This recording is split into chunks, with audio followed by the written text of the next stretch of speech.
नमस्कार, लक्षवेधीमध्ये आपलं स्वागत। मी प्रसाद काथे। आजची चर्चा सुरू करण्यापूर्वी जय महाराष्ट्रच्या सर्व प्रेक्षकांना नव्या वर्षाच्या हार्दिक शुभेच्छा। आजचा दिवस जसा या दशकासाठीचा नवा आणि पहिला दिवस आहे, तसाच तो भारताच्या संरक्षण विषयक हालचालींसाठी अत्यंत महत्त्वाचा दिवस आहे। या सर्व वातावरणात एक अत्यंत महत्त्वाची घटना घडली आहे आणि ती म्हणजे भारताच्या संरक्षण दलांच्या मध्ये CDS अर्थात चीफ ऑफ डिफेन्स स्टाफ, ज्याला मराठीमध्ये संरक्षण दल प्रमुख म्हटलं जातंय, त्यांच्या नियुक्तीची। या सर्व घटना या आपल्याला आजच्या दिवशी चर्चेत यासाठीच आणायच्या आहेत कारण शत्रू राष्ट्रांनी घेरलेल्या भारतासारख्या राष्ट्रासाठी हा एक अत्यंत महत्त्वपूर्ण क्षण निश्चितच आहे। भारताच्या संरक्षण विषयक भूमिकेसाठी आणि भारताच्या आंतरराष्ट्रीय नियोजनासाठी सुद्धा हा नवा आणि तितकाच महत्त्वपूर्ण दिवस आहे।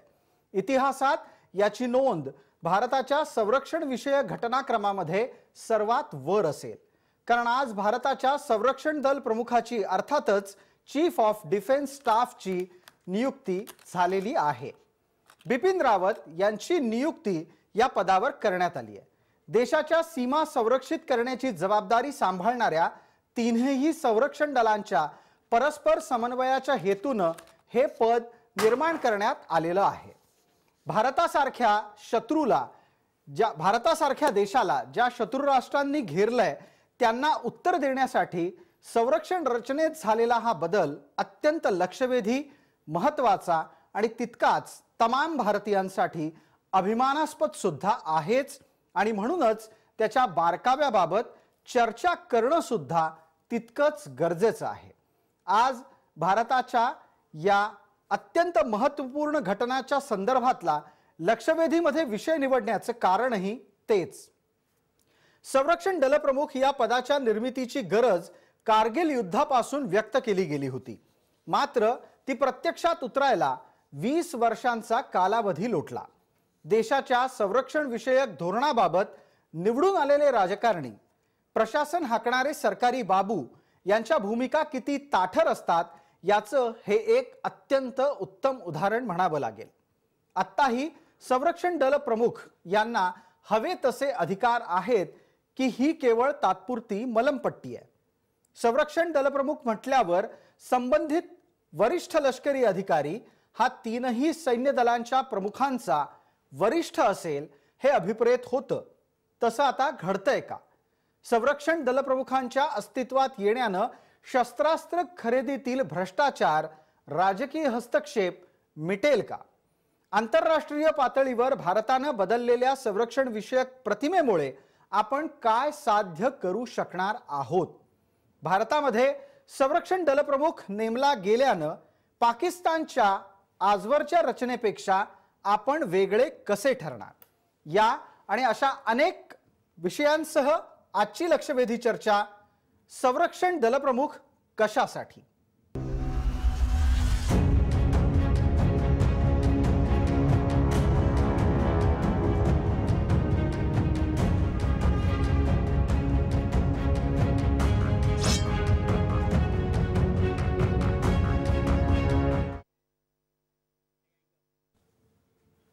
या चर्चेत आपल्याबरोबर सहभागी होणारे मान्यवर कोण आहेत त्यांचा आता आपल्याला परिचय करून देतो।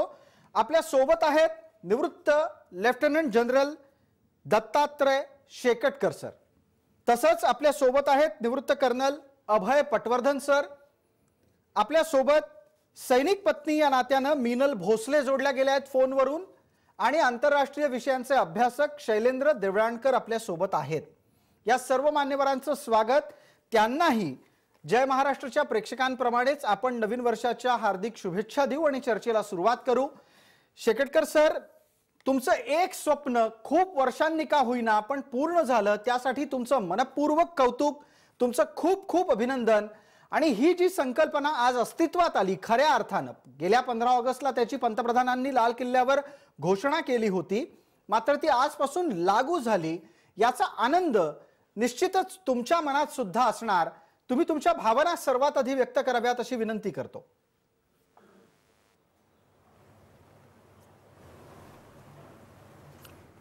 सर्वप्रथम मी आपल्याला आणि आपल्या मार्फत आपल्या सर्व प्रेक्षकांना नवीन वर्षाच्या शुभेच्छा देतो.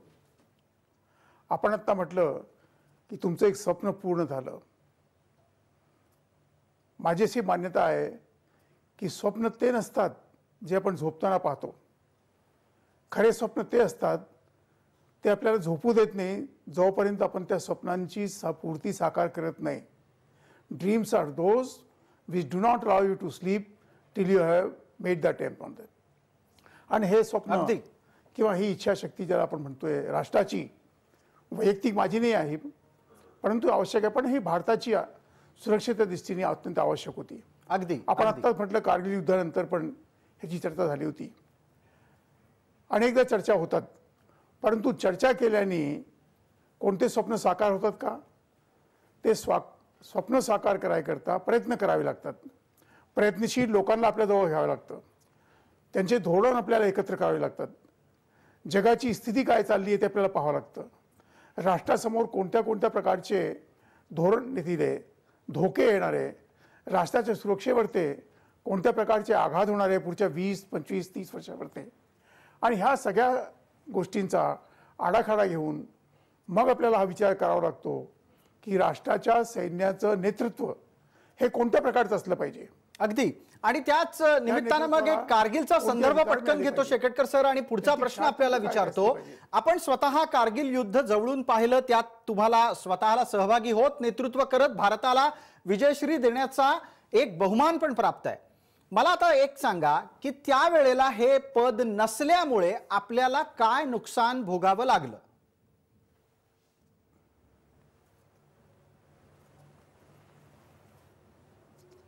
ही माझी वैयक्तिक मान्यता आहे.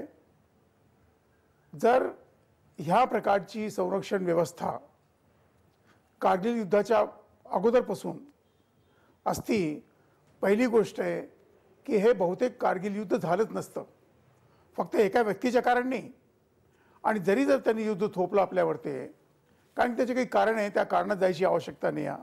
मी त्यावेळेला पूर्ण चीनचा जो फ्रंट आहे ते सांभाळत होतो, तर ह्याला मला पूर्ण माहिती आहे. परंतु ज्या प्रकारचं नुकसान कारगिल युद्धामध्ये आपल्या सैन्याचं झालं, आपल्या लोकांनी प्राण दिले, ते बहुतेक कमी झालं असतं. आणि दुसरं, कारगिल युद्ध संपताना जी जमिनीवरती वास्तविक स्थिती होती ती बहुतेक त्याच्यापेक्षा चांगली असेल, ह्यात मला मुळी शंका नाही आहे. कारण की कुणावरती दोषारोपण ठीक नाही आहे, परंतु ह्याची जाणीव कारगिल युद्धामध्ये आली की आपल्यावरती जे धोके येतात आहे ते धोके आता प्रत्यक्ष युद्धाचे येत नाही आहे, दुसऱ्या धोक्यांचे येतात आहे. अगदी. आणि ह्या प्रत्यक्ष युद्धांचा धोका जो आहे तो एक वेगळा असतो आणि अप्रत्यक्ष अघोषित युद्धांचा धोका वेगळा असतो.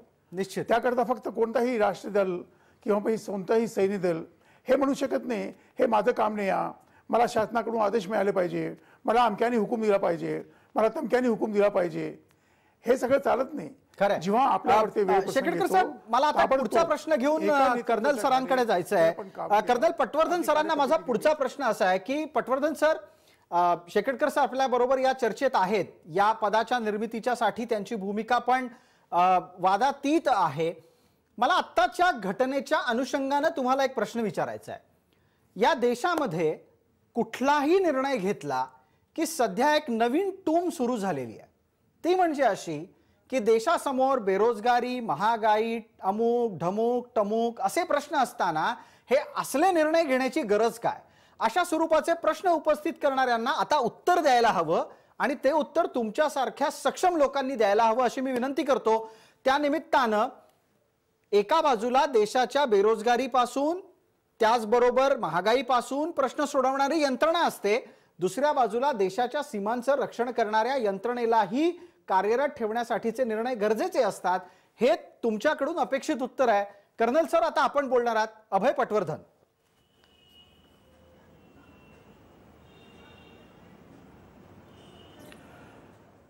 प्रसाद, अगदी बरोबर सांगितलं तुम्ही. सध्याची जी व्यवस्था आहे आपल्या इकडे किंवा जे वातावरण आहे ते कुठल्याही पद्धतीने जर निर्णय घेतला तर ते क्रिटिसाइज करायचं, त्याच्यात मीनमेक काढायची, याच्यावरनं सुरू होतं.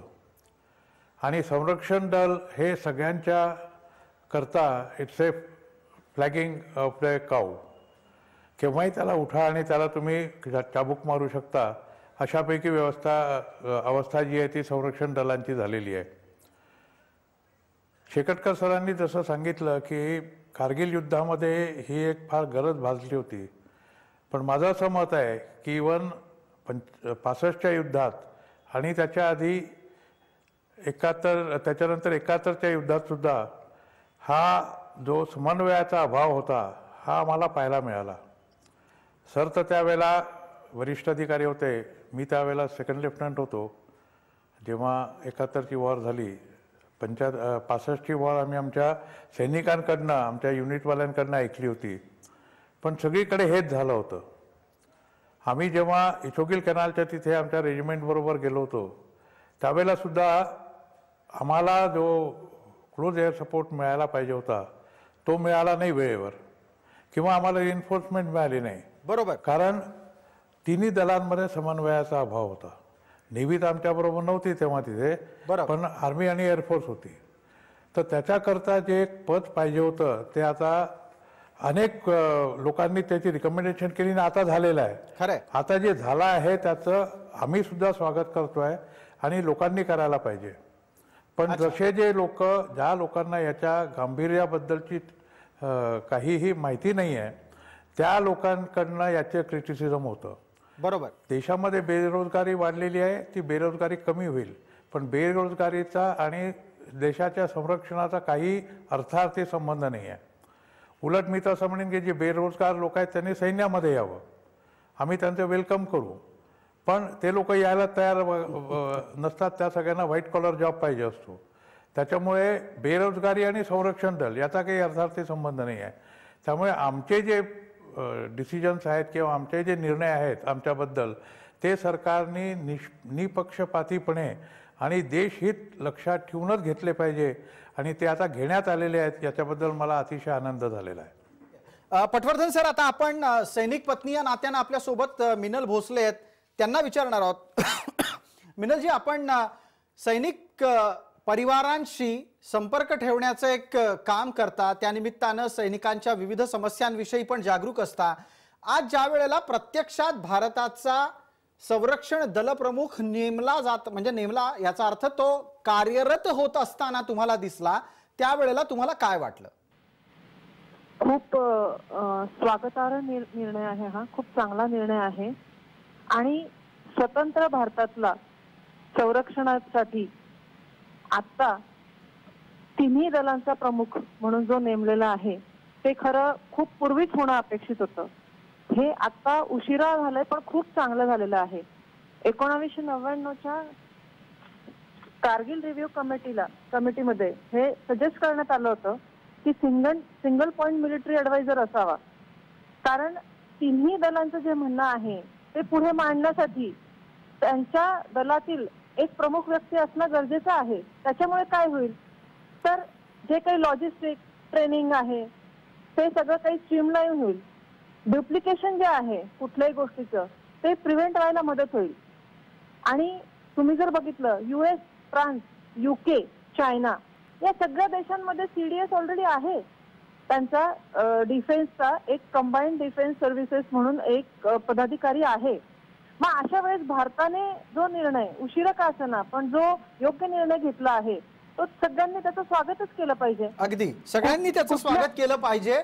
हा एक फार महत्वाचा मुद्दा या निमित्तानं आला. पण त्याचबरोबर तुम्ही अमेरिका, चीन आणि ब्रिटन या संरक्षण विषयक अत्यंत जागरूक असलेल्या बलाढ्य राष्ट्रांमधल्या CDSच्या नियंत्रणाच्या बाबतीत आणि त्याच्या रचनेचाही उल्लेख केलात. आपल्या सोबत या क्षणाला शैलेंद्र देवळाणकर आहेत.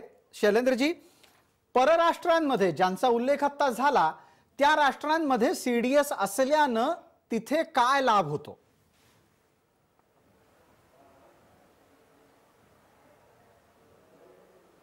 हे बघा, प्रथम तर आपण लक्षात घेतलं पाहिजे की आपल्याकडचा जो CDSची संकल्पना आहे ही हुबेहूब अमेरिकेतल्या CDS सारखी संकल्पना आहे असं आपल्याला म्हणता येणार नाही. आपण ती आपल्या परिस्थितीला अनुरूप अशा स्वरूपाने आपण त्याची सुरुवात केली. आता हे पहिल्यांदाच असा प्रकार आपल्याकडे घडलेला आहे. प्रथम तर असं होतं की जसं अमेरिकेच्या बाबतीमधलं उदाहरण आता दिलं गेलं की अमेरिकेमध्ये या बाबतीमध्ये अत्यंत सिस्टमॅटिक अशा स्वरूपाची व्यवस्था आहे. किंबहुना दर 20 वर्षांनी अमेरिकेमध्ये नॅशनल सिक्युरिटी ऍक्ट सारखा ऍक्ट हा पास केला जातो. त्याच्यामध्ये त्यांची इंटरनल सिक्युरिटी चॅलेंजेस काय काय आहेत, एक्सटर्नल सिक्युरिटी चॅलेंजेस काय काय आहेत, या सगळ्यांचा प्रॉपरली रिव्ह्यू घेतला जातो. त्याचप्रमाणे चीनने देखील आपलं डिफेन्स मॉडर्नायझेशन अशा पद्धतीने केलेलं आहे.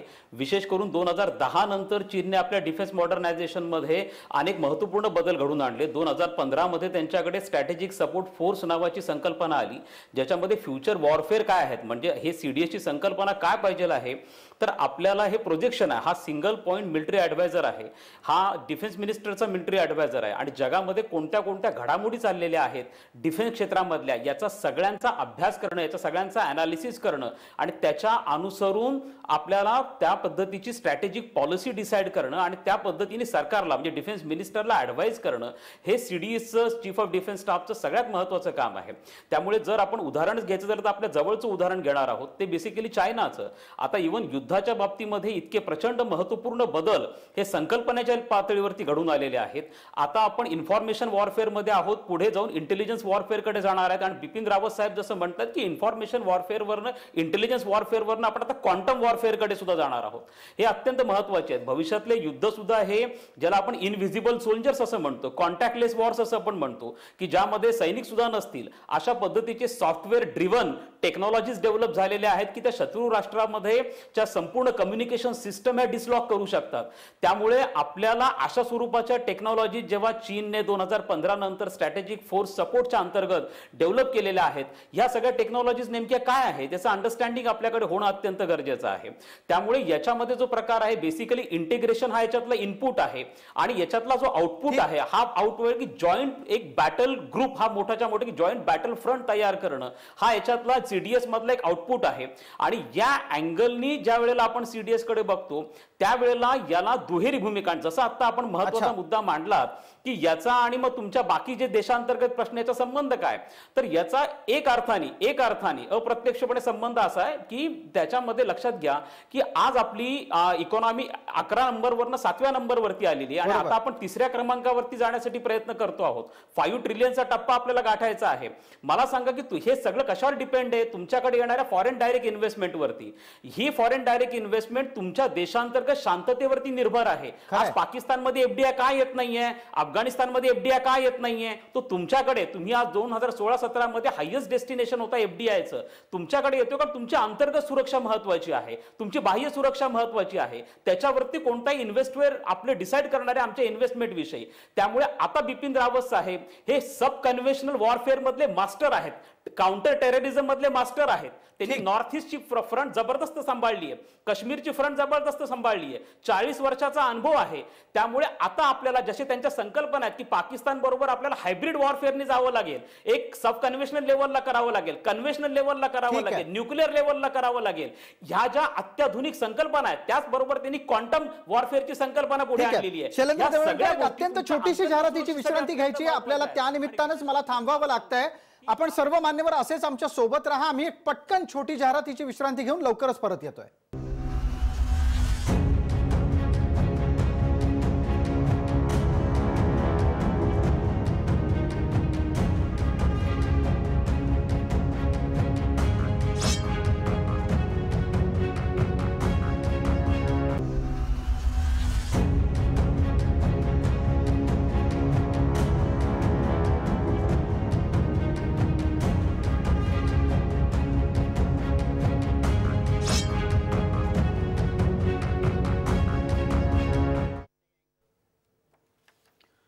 संरक्षण दलप्रमुख कशासाठी या चर्चेच्या या भागात आता थेट चर्चा ती संरक्षण दलप्रमुखांच्या समोरच्या आव्हानांच्या संदर्भात आपण सुरुवात करणार आहोत. त्या चर्चेची आपल्या सोबत आहेत अभ्यासक शैलेंद्र देवळाणकर यांना प्रश्न विचारून.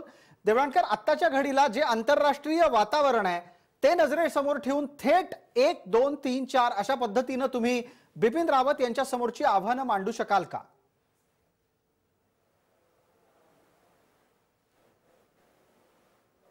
नाही, नक्कीच. प्रथम पहिलं जे आव्हान त्यांच्यासमोर असणारे, जे त्यांना मॅन्डेटच दिलं गेलेलं आहे आणि जे त्यांना 3 वर्षांमध्ये पूर्ण करायचं आहे, किंबहुना हा एकूण 6 वर्षाचा मोठा, म्हणजे हे यांची 3 वर्षाची टर्म आहे आणि त्यानंतर येणारा CDS, असं एकूण 6 वर्षामध्ये जे एक मॅसिव्ह इंटरनल काम पूर्ण करायचं आहे, ते म्हणजे आपल्या ज्या एकूण सगळ्या सिंगल सर्व्हिस कमांड आहेत, अशा एकूण 19 सिंगल सर्व्हिस कमांड आहेत. 19 म्हणजे 17 आपण त्याला म्हणू, कारण त्याच्यामध्ये 2 ज्या आहेत त्या जॉईंट आहेत. एक अंदमान निकोबार, एक स्ट्रॅटेजिक फोर्स आहे. तर ज्या 17 सिंगल सर्व्हिस कमांड आहेत त्यांना थिएटर कमांडमध्ये, जॉईंट कमांडमध्ये कन्वर्ट करणं हा एक अत्यंत मॅसिव्ह टास्क आहे.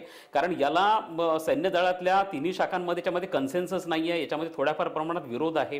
त्यामुळे त्यांचं पहिलं चॅलेंज ते असणार आहे की कशा पद्धतीने ही थिएटर कमांड जी आहे हे निर्माण करणं, आणि ते एकूणच आपल्याला एक जॉईंट बॅटलफील्ड निर्माण करण्यासाठी अत्यंत महत्त्वाचं राहणार आहे. कोऑर्डिनेशनच्या दृष्टीने अत्यंत महत्त्वाचं राहणार आहे.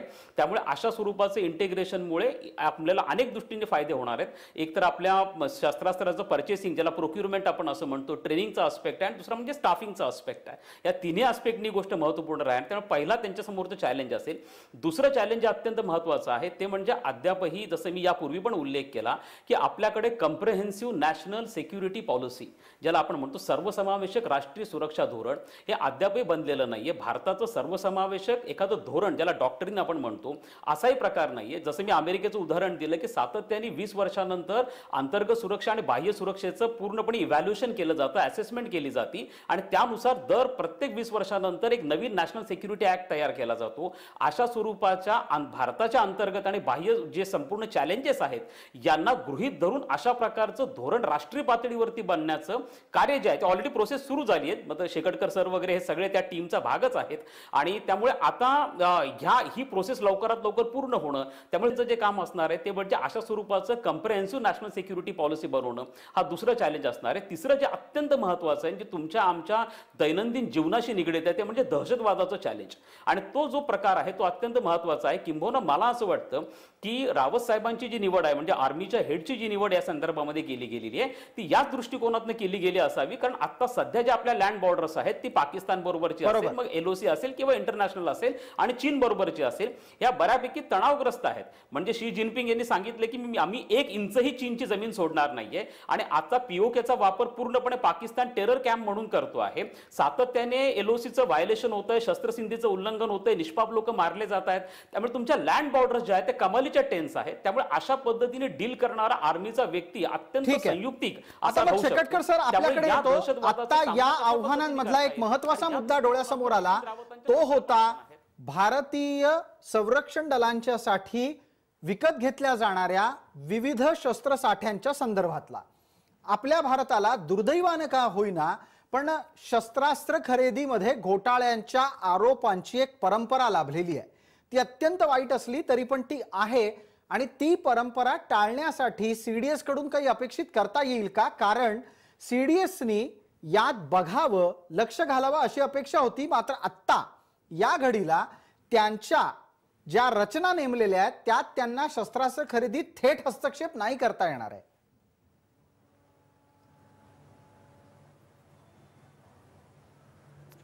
अगदी बरोबर. तुम्ही फार अभ्यास केलेला वाटतं मला, असं वाटतंय, आणि त्याप्रमाणे तुम्ही प्रश्न विचारताय, हे फ्लो होतात आहे, तर त्याच्याकरता तुमचं अभिनंदन. धन्यवाद सर.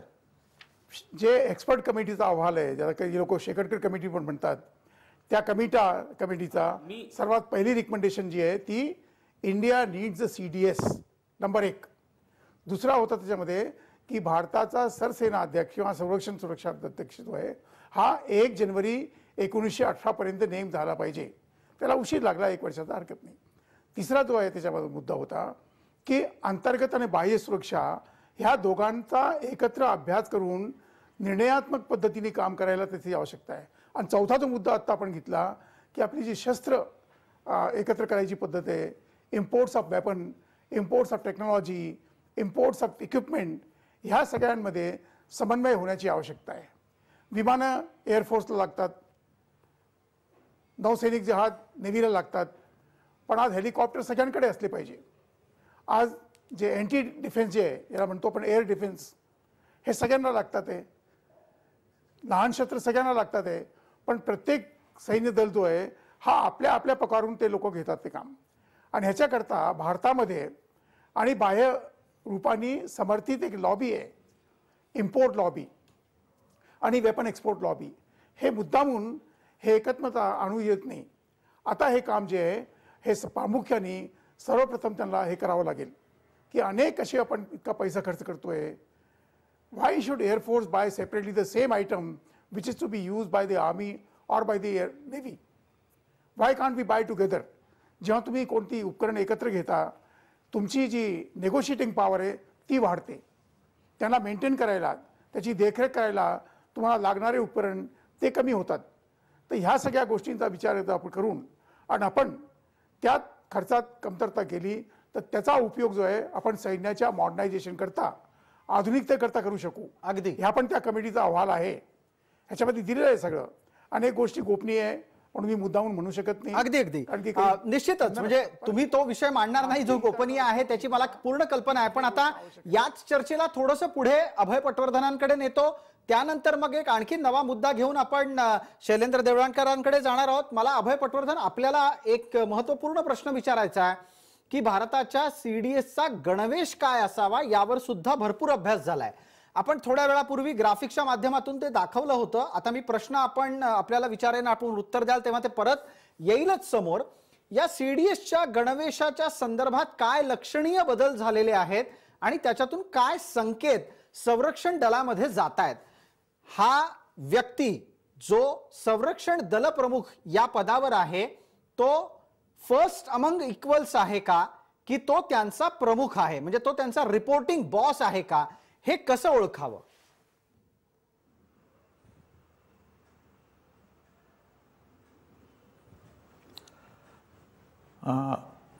तुम्ही जे म्हटलं आहे ते अंशतः बरोबर आहे.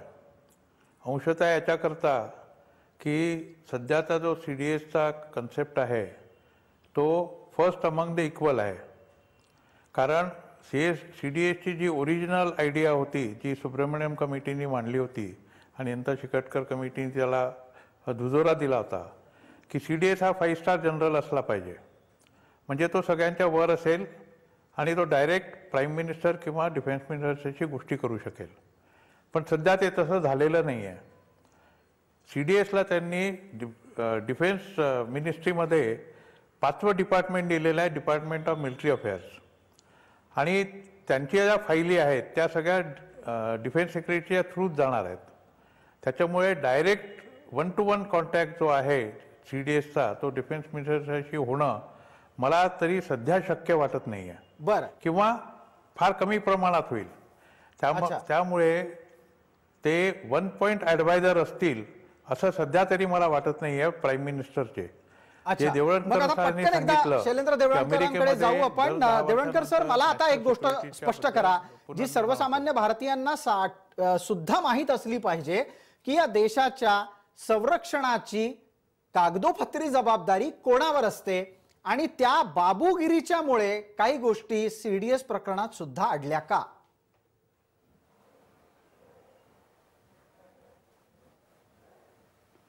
हे नक्कीच अत्यंत महत्त्वपूर्ण अशा प्रकारचा प्रश्न आपण विचारलेला आहे. कारण जसं आपण आता म्हटलं की सीडीएसची जी निर्मिती केली गेलेली आहे तर ही सध्या जरी केलेली असली तरी याच्यामधनं आपल्याला अनेक ट्रायल्समधनं जावं लागणार आहे.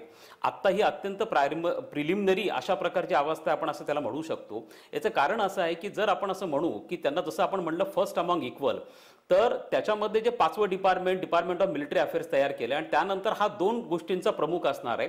त्याच्यानंतर एक चीफ ऑफ स्टाफ कमिटी जी आहे ज्याच्यामध्ये तिन्ही सैन्य दलाचे प्रमुख असतील आणि त्याच्यामध्ये यांची ॲडवाईस जी असेल ती त्यांच्यावरती बाइंडिंग असेल. आणि त्याचप्रमाणे एक इंटरनल हेडक्वार्टर जे आहे मिलिटरी हेडक्वार्टर त्याचे देखील त्यांच्याकडे प्रमुख पद दिलं गेलेलं आहे.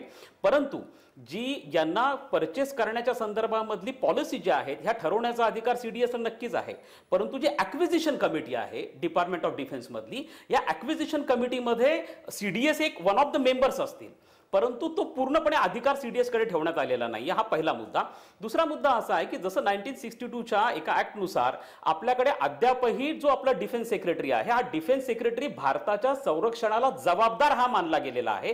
त्यामुळे हा क्लॉज अजूनही काढून टाकण्यात आलेला नाहीये. भारताच्या पूर्ण सुरक्षेला सीडीएसला जबाबदार करण्यात आलेलं नाहीये. हा महत्वाचा मुद्दा. आणि जे डिपार्टमेंट ऑफ डिफेन्स मध्ये म्हणजे आपल्या संरक्षण मंत्रालयामध्ये जे 5 विभाग आहेत आणि जे 5 विभागामध्ये सगळ्यात पहिला जो डिफेन्स विभाग विभाग येतो, नंतर तुमचा प्रोडक्शन आणि सप्लाय येतो, त्याच्यानंतर तिसरा तुमचा जो फिनान्सचा पार्ट आहे तो अत्यंत महत्वाचा आहे, आणि एक रिसर्च आणि डेव्हलपमेंट आहे, आणि पाचवा तुमचा मिलिटरी अफेअर्स तयार केला गेला. या पाचही विभागांमधलं कोऑर्डिनेशन जे आहे हे अजूनही डिफेन्स सेक्रेटरीकडे ठेवलं गेलेलं आहे. त्यामुळे डिफेन्स सेक्रेटरी हा ॲक्विजिशन कमिटीचा मेंबर आहे, डिफेन्स सेक्रेटरी हा कोऑर्डिनेशनचं काम करणार आहे, डिफेन्स सेक्रेटरी हा अजूनही भारताच्या संरक्षणाला जबाबदार असणारा व्यक्ती आहे. त्यामुळे ह्या गोष्टी असल्यामुळे एक प्रकारचा बॅलन्स आहे. हा बॅलन्स माझ्या मते यापूर्वी पण प्रत्येक राजकीय नेतृत्वाने पर इंदिरा गांधींपासून आतापर्यंत काही प्रमाणात मेंटेन ठेवण्याचा प्रयत्न केलाय, कारण नागरी नेतृत्व हा त्यातला एक महत्वाचा भाग आहे. सीडीएस हा इतकाही अनियंत्रित बनू नये की तो नंतर त्याचा त्रास होईल. अगदी बरोबर आहे. आणि हाच एक अत्यंत महत्वाचा मुद्दा आहे जो आपल्याला पाकिस्तानपेक्षा वेगळं करतो का, हा प्रश्न या निमित्तानं उपस्थित होतो, आणि त्याचं उत्तर आपल्याला शेकटकर सरांकडून हवंय. शेकटकर सर, याच निमित्तानं नागरी नेतृत्व आणि लष्करी नेतृत्व यांच्यातला समन्वय राखण्यासाठी केल्या गेलेल्या तमाम प्रयत्नांमुळे आपण पाकिस्तान सारखे सातत्यानं लष्करी उठावाचे बळी ठरत नाही, आणि इतकंच नाही तर देशातल्या लोकशाही रचनेला अबाधित राखण्यासाठी लष्कराचं जे सहकार्य अपेक्षित असतं ते सुद्धा वेळोवेळी आपल्याला मिळत राहतं. असं म्हटलं तर ते योग्य की अयोग्य?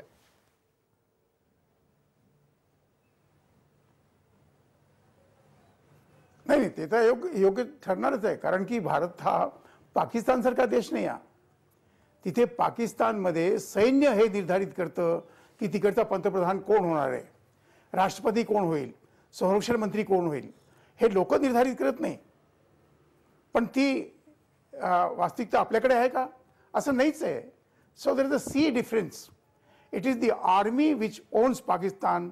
Pakistan does not own the army. हे आपण लक्षात घेतलं पाहिजे. व्हेअरएज इंडियन भारतामध्ये army is part of the system. निर्णयात्मक शक्ती जी आहे ती राष्ट्रीय नेतृत्वाकडे आहे, आणि गव्हर्निंग मेकॅनिझम ज्याला आपण म्हणतो, आता कुणीतरी एक शब्द वापरला आहे बाबूगिरी. मला वाटतं आपल्याला थोडीशी सुधारणा करावी लागेल आहे. बाबूगिरी म्हणजे काय? बाबूगिरी कोणी अशातून नाही आले, आपणच त्यांना उत्पन्न करतो, आपण त्यांना प्रशिक्षण देतो, आपणच त्यांना निर्धारित करतो.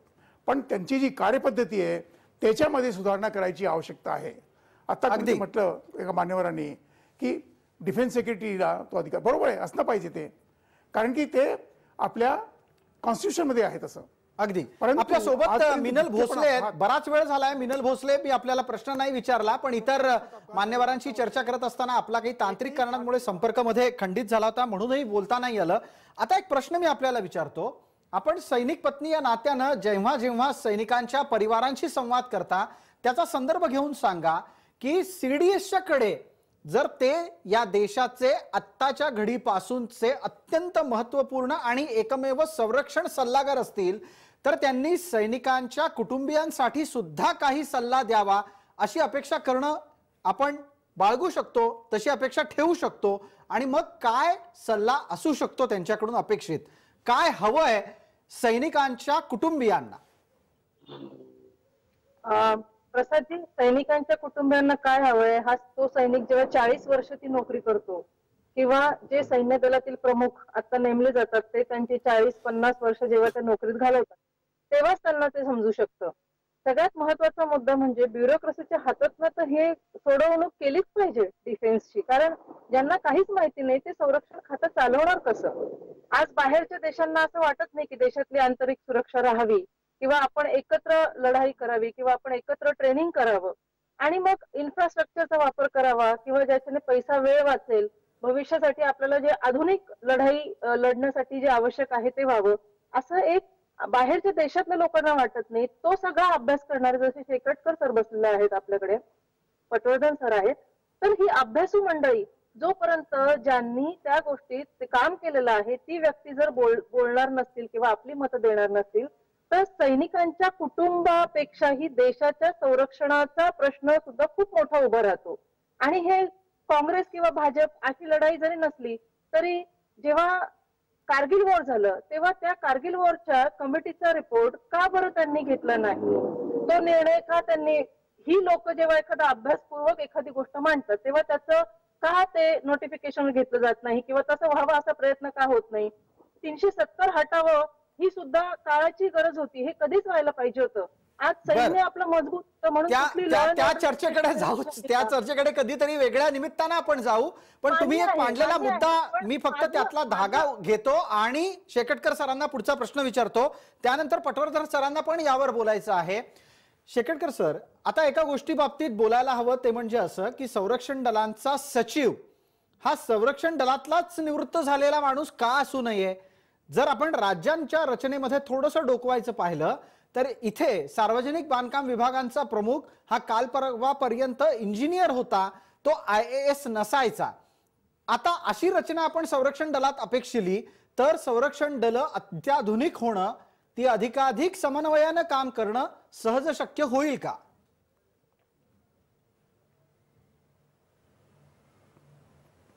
नाही, ते शक्य होणार नाही सध्याच्याच असं परिस्थितीमध्ये. आणि दुसरं आहे की त्याला जे ब्युरोक्रेसी जे आपण म्हणतो ते पाठिंबा देणार नाही. परंतु आता देवंकर साहेबांनी म्हटलं होतं डिपार्टमेंट ऑफ मिलिटरी अफेअर्स जो एक नवीन सुरू केला गेला आहे, त्या ह्या ज्या कमिटीचा मी अध्यक्ष होतो त्याच्यामध्येच सांगितलं आहे आणि नाव आता त्यांनी तो डिपार्टमेंट केलेला आहे. हळूहळू ह्या सुधारणा होईल. डिफेन्स कमिटी जे म्हणतो किंवा बाबूगिरी ज्याला आपण म्हणतो ते थोड्या अशा ह्याच्यामध्ये ती आवश्यक आहे. कारण की अनेक गोष्टी असतात त्यात सैन्याला हात टाकायची आवश्यकता नाही आहे. कारण की आपले हात खराब होतील. ती व्यवस्था इतकी वाईट आहे, इतकी घाण आहे की आपल्याला बोलू सांगू शकत नाही. असा मी अनुभव केलेला आहे. मी सेना मुख्यालयामध्ये कामं केलेले आहे, मिनिस्ट्रीमध्ये कामं केलेले आहे. ह्याकरता जर आपले अधिकारी आपले लोक त्यापासून दूर राहिले तर विवाद उत्पन्न होणार नाही.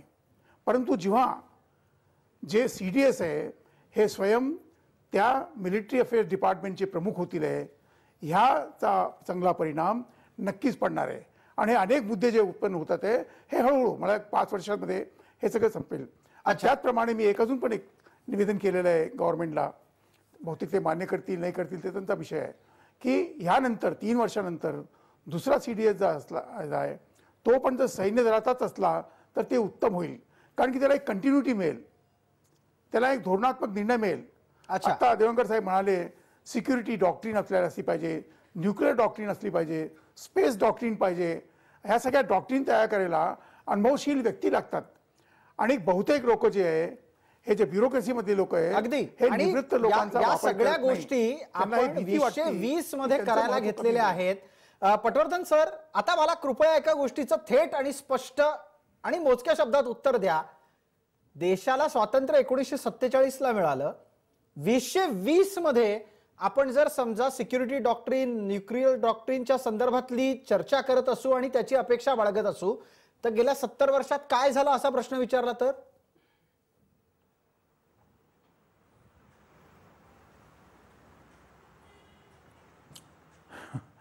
असा प्रश्न मी जेव्हा सेकंड लेफ्टनंट होतो तेव्हापासून माझ्या मनामध्ये होता आणि त्याचं उत्तर मला अजूनही सापडलेलं नाही आहे.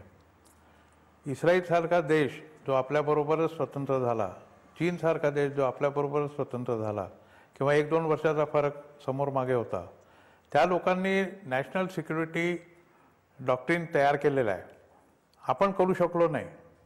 पहिल्यांदा जे काही होतं आपल्या जो मतप्रवाह होता त्याप्रमाणे आपल्याला आर्मीची जरूरत नव्हती, पण 62 नंतर आपल्याला आर्मीची जरूर लागायला लागली. तरीसुद्धा आपण नॅशनल सिक्युरिटीचा काही संबंध घेतला नाही. त्याच्यानंतर 65ची लढाई झाली, त्याच्यानंतर 71ची लढाई झाली, 98ची लढाई झाली, मध्ये थोड्याशा स्कर्मिशेस झाल्या. आपण श्रीलंकेमध्ये गेलो, तिथेही पण हे झालं. तरीसुद्धा कोणीही ते आपल्या इथे नॅशनल सिक्युरिटी डॉक्ट्रीन तयार केलं नाही किंवा नॅशनल सिक्युरिटीचा एम काय आहे, म्हणजे भारताच्या सिक्युरिटीचं एम काय आहे हे अजूनही कोणाला माहीत नाही आहे आणि ते अधिकृतपणे कुठेही जाहीर झालेलं नाही आहे. ही एक अतिशय दुर्दैवाची गोष्ट आहे. आणि याला कारण मुख्य म्हणजे जे आपले राजकारणी आहेत, ज्यांना जसं मी मगाशी म्हटलं की ज्या लोकांना डिफेन्सचा A की B माहीत नाही आणि C पासून D ओळखता येत नाही, असे लोक जेव्हा या पदावर बसतात त्यावेळेला त्या लोकांना फक्त ॲक्विजिशन करायचं वेपनचं ते आणि त्याच्यातनं मिळणारा फायदा हे ते पाहतात. सिक्युरिटीच्याबद्दल त्यांना काही कल्पना नसते. जसं मगाशी शेगटकर सरांनी सांगितलं की आपण स्टँडर्डाइज इक्विपमेंट का नाही करू शकत. जर एक विमान घ्यायचं आहे तर ते विमान आपल्याला आर्मीनी वापरायला पाहिजे, तेच विमान एअरफोर्सनी वापरायला पाहिजे, तेच विमान नेव्हीनी वापरायला पाहिजे. जसे आपण MiG-29 सध्या वापरतो आहे. चायना तेच करून राहिलेलं आहे. सगळी विमानं त्यांची एका प्रकारची आहेत, ती एका प्रकारची विमानं प्रत्येक सेक्टरमध्ये अगदी. जातात. आपल्या इथे अजून सुद्धा थिएटर कमांड तयार करण्याच्या करता अजून इथे गडबड चालू आहे. त्यामुळे जोपर्यंत राजकारण्यांना किंवा सरकारला नॅशनल सिक्युरिटीच्या बद्दलची जाणीव होत नाही तोपर्यंत नॅशनल सिक्युरिटी डायरेक्टिव्ह बनणार नाही. खरंय आणि खरंय. जर आणि थोडंफार याच आपल्या संदर्भाने एक लेवलवर छोटासा बनवलं इतिहासातला तर दाखला आर्मी देतो, त्यानंतर आपण पुढचा मुद्दा घेऊयात. एअरफोर्सनी बांगलादेशच्या बाकीचं निर्मितीच्या बनवलं साठी ज्या वेळेला इंदिरा गांधींनी एक अत्यंत महत्वपूर्ण कॅबिनेटची बैठक बोलवली, ज्याला फील्ड मार्शल सॅम माणेकशॉ उपस्थित होते, आणि त्यावेळेला संरक्षणाची जबाबदारी सांभाळणारं एक महनीय व्यक्तिमत्व जे महाराष्ट्रातून गेलं होतं, त्यांनी हमला करो अशा प्रकारचा आग्रह माणेकशॉंना धरला. त्यावेळेला माणेकशॉंनी संबंधित नेत्याला झापलं होतं असे उल्लेख इतिहासात आवश्यकरित्या शोधल्यास नक्की सापडतात. थोडक्यात काय तर संरक्षण या अत्यंत संवेदनशील विषयावरचं नेतृत्व सुद्धा तितकंच संवेदनशील आणि जागरूक असलं पाहिजे, ही किमान राजकारण्यांकडून आपण अपेक्षा केली पाहिजे. पुढचा मुद्दा चर्चेत येतोय आणि तो आहे संरक्षण दल प्रमुख हे RTIच्या अंतर्गत येणार आहेत. त्याची काय गरज होती याचं उत्तर शैलेंद्र देवळाणकर यांच्यापासून घेऊ आणि मग त्यातले पुढचे मुद्दे.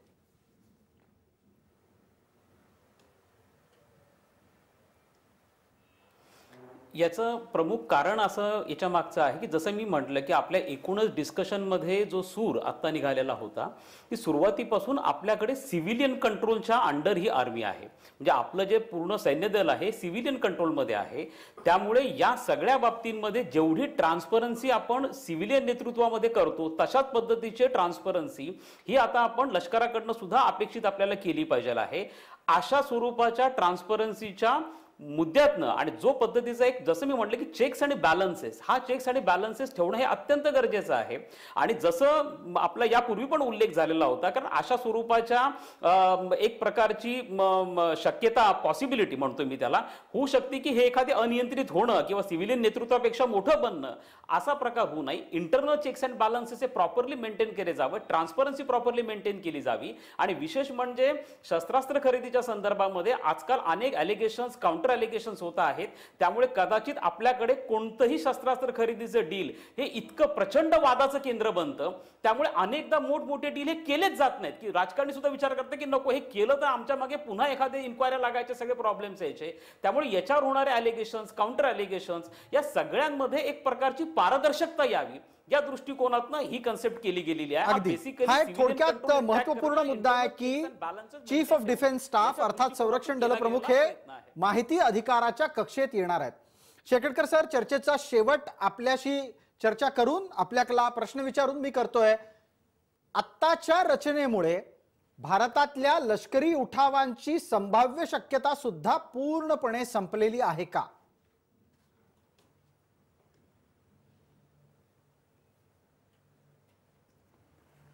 RTIच्या अंतर्गत तुम्ही आणलं राईट टू इन्फॉर्मेशन, ते ठीक आहे, कॉन्सेप्ट वाईज ठीक आहे.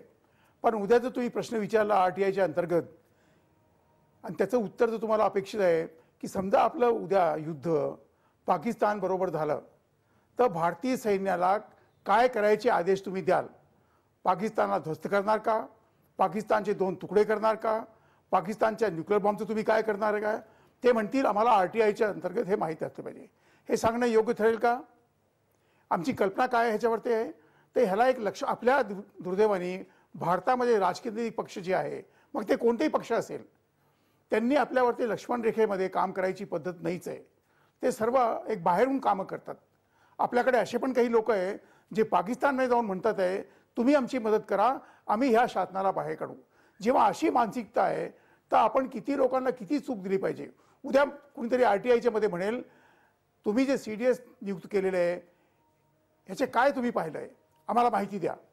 कोणते असे गुण तुम्ही पाहिले आहे जनरल रावतमध्ये जे तुम्हाला दिसत आहे आणि ते इतर लोकांमध्ये नव्हते? तुम्ही सेना अध्यक्षला अमक्या खात्यामध्ये का टाकलं? हे जर प्रश्न तुम्ही विचारू लागला तर त्याचे दुष्परिणाम राष्ट्रीय सुरक्षेवरती संरक्षणावरती होतील किंवा नाही ह्याचा विचार आपल्या प्रेक्षकांनी केला पाहिजे. नक्कीच. आणि किमान या चर्चेचा शेवट करत असताना आपण सर्वजण ही अपेक्षा व्यक्त करूयात की संरक्षण दल प्रमुखांच्या संदर्भात RTI टाकणारी माणसं ही या संपूर्ण रचनेला त्रास द्यायच्या उद्देशानं कुठल्याही प्रकारे आरटीआय टाकणार नाहीत अशी किमान अपेक्षा बाळगतो. आता या चर्चेला वेळमर्यादेपोटी इथेच थांबवायची वेळ झाल्यानं मी आपल्या सर्वांना मनपूर्वक चर्चेत सहभागी झाल्याबद्दल धन्यवाद देतो आणि आपल्याला पुन्हा एकदा या चर्चेत कधी ना कधीतरी येण्याच्यासाठी निमंत्रण सुद्धा देतो. आज या चर्चेत इतकंच. तुर्तास इथेच थांबतोय. ताज्या बातम्यांसाठी पहा फक्त जय महाराष्ट्र.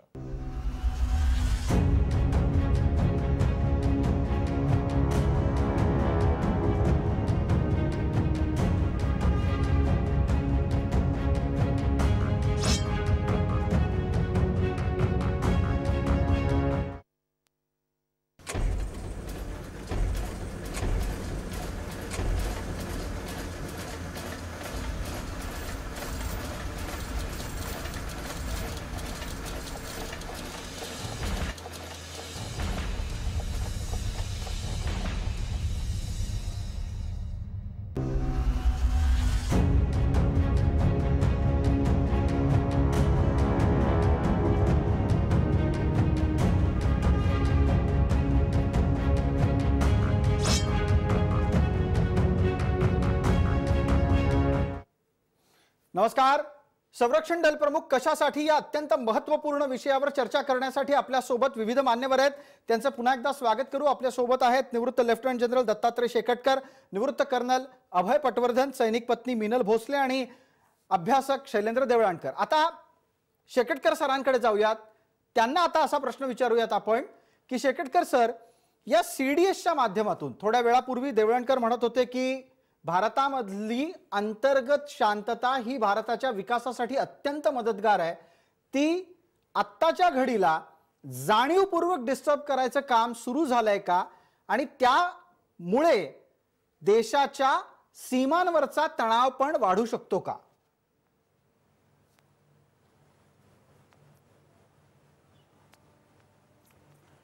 अगदी बरोबर म्हटलेलं आहे.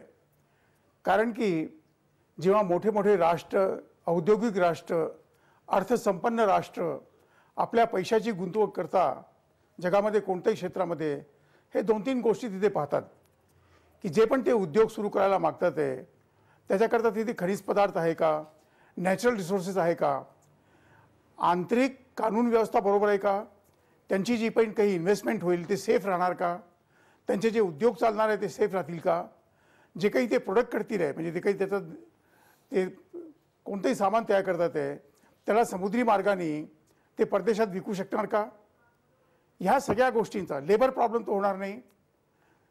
आपल्याकडे तुम्ही पहा, मागच्या 3-4 वर्षापासून मुद्दामून, मी कोणत्या पक्षाचा विरोधी म्हणत नाही, असं एक वातावरण निर्माण केले झालेलं आहे की बाहेरच्या लोकांना काही शंका येते आहे की भारतात जर आपण आर्थिक गुंतवणूक करू ही सुरक्षित राहणार का. आणि आता जी परिस्थिती निर्माण होईल, आता परवा त्यांचा एक सुद्धा झाला होता, आपले सेनाध्यक्ष आता झाले आहे सीडीएस, की तुम्ही तरुणांना दिशाभूल करून त्यांना चुकीच्या वाटेवरती तुम्ही घेऊन जाऊ नका. हे राष्ट्रीय सुरक्षेच्या दृष्टीने हे फार घातक होईल. अगदी हा त्यांचा दूरगामी एक दृष्टिकोन होता. लोकांनी त्यांच्यावरती टिप्पणी केली, त्यांच्यावरती टीका केली, अगदी काही आरोप लागणार. शेकटकर सर, फार बरं झालं हा विषय तुम्ही स्वतःहून काढला. मला तो चर्चेत अपेक्षित होताच. खरं तर देशाच्या लष्कर प्रमुख पदी असलेल्या व्यक्तीनं हे बोलावं का असा प्रश्न अनेकांकडून उपस्थित केला गेला. आजकाल प्रश्न विचारणं समाज माध्यमांमुळे कोणालाही शक्य होतं आणि कोणालाही उद्देशून प्रश्न विचारणं तर अधिक शक्य होतं. त्यामुळे हे प्रश्न उपस्थित होतात. पण आत्ता आपण या प्रश्नामागची जर एक एक करून बिंदू बाय बिंदू सर समजा त्याची कडी जोडण्याचा प्रयत्न केला तर समोर काय येतंय की देशामध्ये अंतर्गत सुरक्षा व्यवस्था ही अधिकाधिक अव्यवस्थित करण्याचा सुरू असलेला प्रयत्न आहे का सध्याचा, हा एक भाग. आणि दुसरा भाग, याचा देशाच्या सीमांवर तणाव वाढवण्यासाठीही भविष्यात उपयोग करायचा कोणाचा डाव आहे का. तेव्हा मग शेकटकर सर, अशा घटना लक्षात ठेवून देशाच्या लष्कर प्रमुखांनी चिंता व्यक्त केली तर ती गैरलागू कशी ठरते आणि ती गैरलागू ठरवणाऱ्यांना काय उत्तर द्यावं?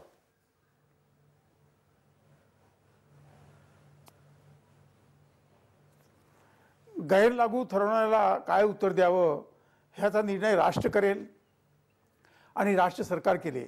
उत्तर देणं गरजेचं आहे.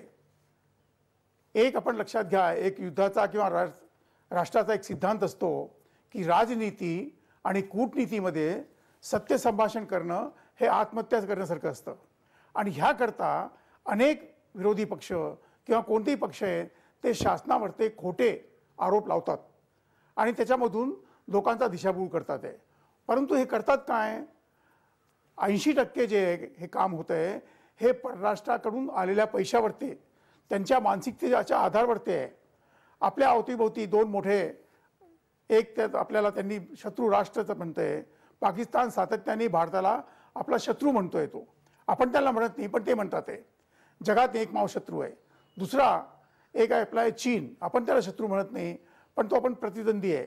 आणि ह्या दोघांच्या कारण भारतातली आंतरिक सुरक्षा व्यवस्था अत्यंत गडबडीची चाललेली आहे.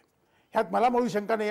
मी काश्मीरमध्ये काम केलेलं आहे, ईशान्य भारतात काम केलेलं आहे, अनेक भारतात पाहिलेलं आहे आणि हा बाहेरून हा मानसिक दृष्टिकोन कसा येतो याची मला पूर्ण जाणीव आहे. अगदी मला आता पटवर्धन सरांना पुढचा प्रश्न विचारायचा आहे की पटवर्धन सर, या प्रकारची चिंता माजी लष्कर प्रमुख असलेल्या बिपिन रावत यांनी व्यक्त केली, त्यावर त्यांच्यावर टीका झाली आणि आता ते CDS अर्थात संरक्षण दल प्रमुख झालेले आहेत. तेव्हा पटवर्धन सर, आणखीन एक मुद्दा आला की देशातल्या विद्यमान सरकारला हवी तशी भूमिका बिपिन रावत यांनी घेतली म्हणून ते CDS पदी नेमले गेले. अशा प्रकारचा अत्यंत तकलादू आणि बालिश प्रचार सुद्धा या देशामध्ये झाला, जो संरक्षण दलाच्यासाठी अत्यंत गैरलागू आहे. तसा करणाऱ्यांना स्वतःची लाज नव्हती पण ते तसं बोलत गेले. त्यांना सुद्धा उत्तर देण्याची गरज आहे. बिपिन रावत हा माणूस काय आहे ते सांगण्याची गरज आहे.